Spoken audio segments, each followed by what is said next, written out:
A Slack Story by James Sherrett. Do the best work of your life. What matters? How do we do things here? Starting to build a sales team culture. Finding a Slack culture. Hello, nice to meet you. I understand you are seeking a job at Slack. Do you have any questions to get us started? Yes, the candidates I interviewed almost always did. And the most common question was pretty simple. What's it like working at Slack? The people asking had almost always heard about Slack through press reports, blog posts, maybe using the product. So their impressions were pretty positive and glowing, like our press coverage. To a very small group of tech nerds and tech enthusiasts, we were hot, even kind of famous.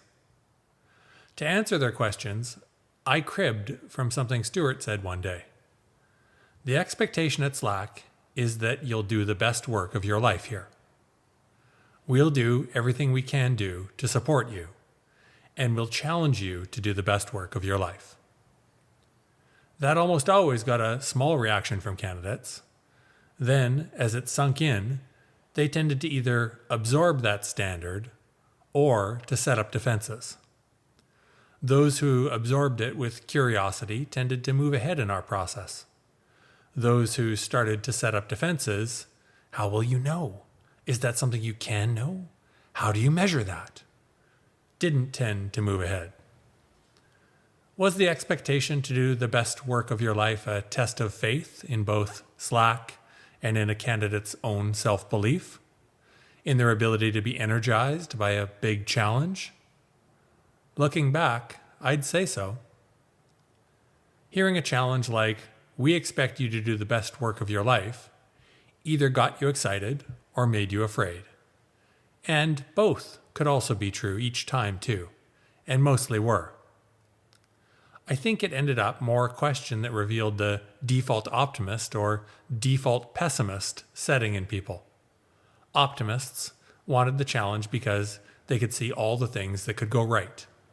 Pessimists could see all the things that could go wrong. Do the best work of your life sounded grandiose and self-important. Who were we, a small software company of maybe 100 people, to set that as the standard? To ask that of people? And, at the same time, why not us? Why not set that as the standard? If that's what we intended to do, why not seek like-minded others? If we ended up getting anywhere close to our standard, we'd end up in a very good place. Internally, we had started to definitely feel like Slack was going to be the best chance for world-class work in each of our respective careers. I felt a sense throughout Slack that this was it, as good as it could get, and that we wouldn't have endless chances in our working life to do great work. So we needed to do it here and now. The challenge of doing the best work of your life also presented a flip side and internal challenge for Slack. The second part of the thing we said, we'll do everything we can to support you. That was as important as the first part. It challenged those of us at Slack to live up to it, and it declared how we intended to treat our team. And it also described the place where we all wanted to work, a place where people were genuinely seeking to do their best work, where we could find each other and trust each other because the default standard was as high as it could be. It was complimentary and inspiring. Everyone pulled together and lifted each other up. No one wanted to let their teammates down. It also meant we could learn from each other. And the world we worked in was changing so fast, we needed to be constantly learning. A Trinity for decisions. In our accounts team, we needed ways to make the challenge of doing the best work of your life into something more concrete for day-to-day work. One of the key things we had to empower in people proved to be decision-making. It would have been too slow for each person to consult someone else on each decision. They needed to decide on things for our customers on behalf of Slack and keep moving. So they needed to be equipped with a quick and simple way to guide those decisions. We started with a Trinity. 3 questions to help each of us make decisions. The Trinity acted as a little mental shortcut that led to the right thing to do in almost all situations. So here it is. When faced with a situation, I wanted the team to ask in the following order: what's best for the customer? What's best for the team? What's best for me? So, for example, if a customer was wondering how many users to upgrade, we advised them on the number best for them, likely the smallest number possible based on the fair billing policy rules. Sure, that meant a smaller deal for us immediately, but we trusted our product to work well, retain those users, make them successful, and then expand into additional users. And that could mean a bigger deal down the road. The Trinity of questions proved valuable as we started to work on territories and divide up customers among our growing accounts team. It meant no one squabbled about ownership of a customer because what was best for the customer was the first consideration, followed by what was best for the team. Our Trinity questions, in their specific order, struck me as important as a counterbalance against what so often happened in an account management or sales function. The opposite. Too often I had seen what's best for me be the first question asked. That felt like it led nowhere near doing the best work of anyone's life, and it created all kinds of individual optimizations, each person doing first what looked best for themselves. Using the Trinity in order of customer, team, individual provided our team with a hierarchical weighting of priorities for decision-making. It also meant that once the team had a little practice, they could feel confident knowing their decisions reflected how we wanted things done.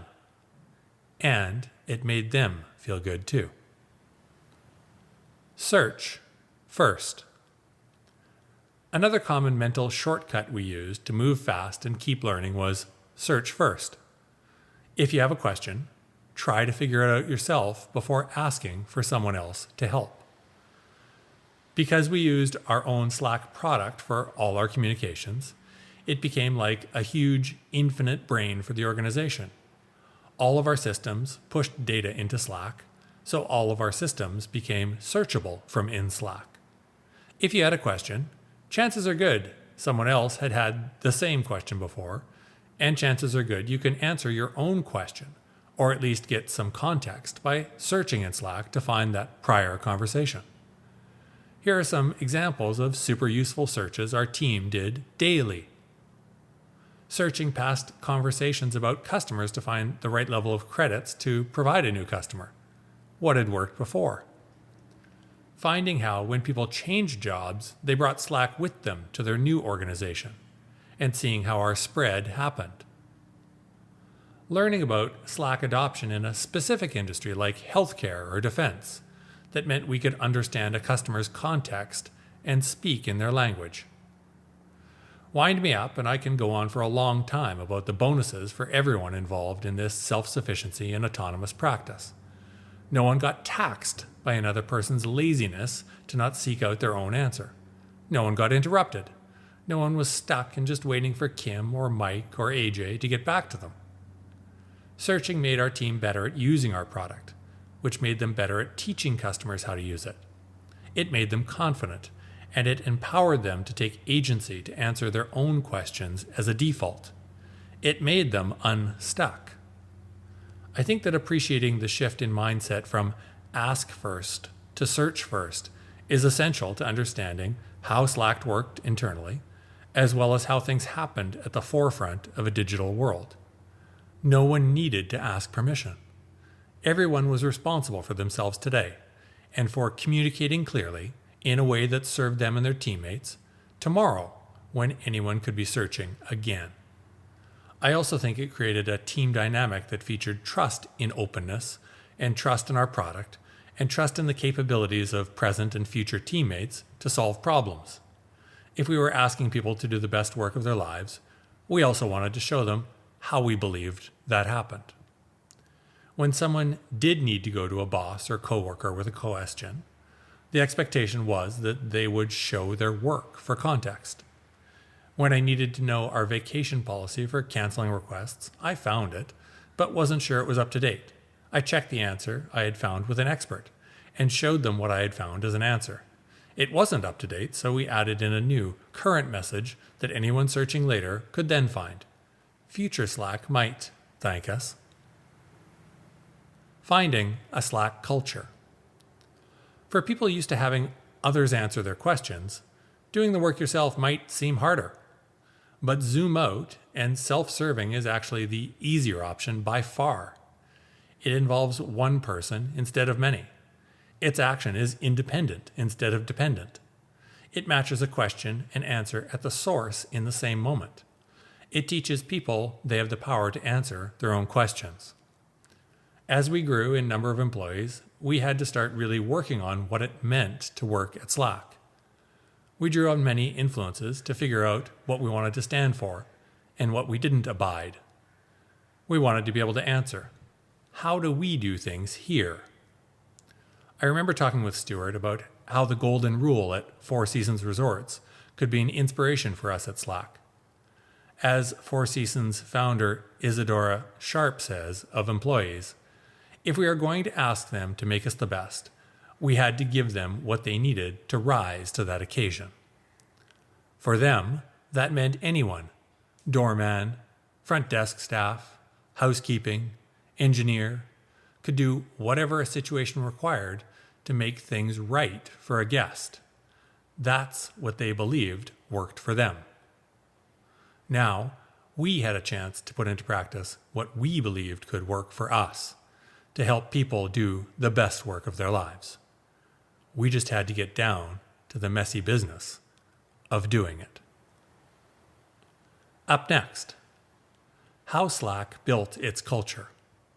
Starting with 4 Slack attributes, becoming 6 Slack values, creating canonical stories, onboarding as a force multiplier. Thank you very much.